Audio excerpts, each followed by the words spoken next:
Safe to Serve family, did you know the General Conference leaders of SDA just gave the city of St. Louis $100,000? And the question is, where did that money come from? I'll tell you, it came from your hard-earned tithes and offerings directly and indirectly. Yet Ted Wilson, Paul Douglas, Erton Collar professed publicly that Seventh-day Adventists lost their employment, even their lives, in part due to their tyrannical policies during the pandemic. So where are the monies from GC leaders to suffering Seventh-day Adventists? We're told in chapter 6 of Galatians and verse 10, do good to all men, but especially those of the household of faith.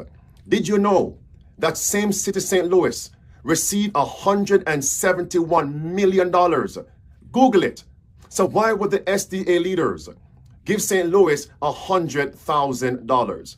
Was it simply to strengthen church and state union? Do you know how much monies St. Louis made because the General Conference session is being held in that city right now?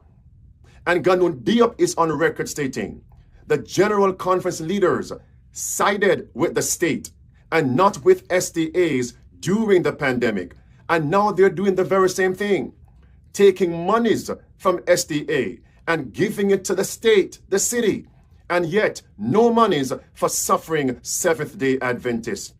And Ted Wilson is on record publicly begging Seventh-day Adventists for money to give to ADRA, and yet taking SDA monies and giving it to the government and none for suffering Seventh-day Adventists. May I be the voice of the voiceless, the defense of the defenseless. The protest continues.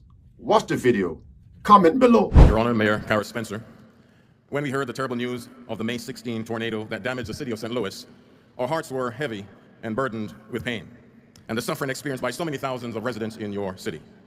So collectively, church leaders concluded to do something about it. And this morning, on behalf of the General Conference and the World Church, led by President Erton Kohler, the North American division of our church, led by its president and a native of St. Louis, Pastor Alexander Bryant, and the Mid-America Union president within the territory where St. Louis resides, led by President Gary Thurber, we would like to present to you a check for $100,000 on behalf of the Seventh-day Adventist Church as a token of appreciation for you and this city and our hearts being touched by the pain that is being experienced here. We pray God's encouragement and healing for all of those who have suffered. Our churches and our leadership in this area also stand ready with this city to help rebuild.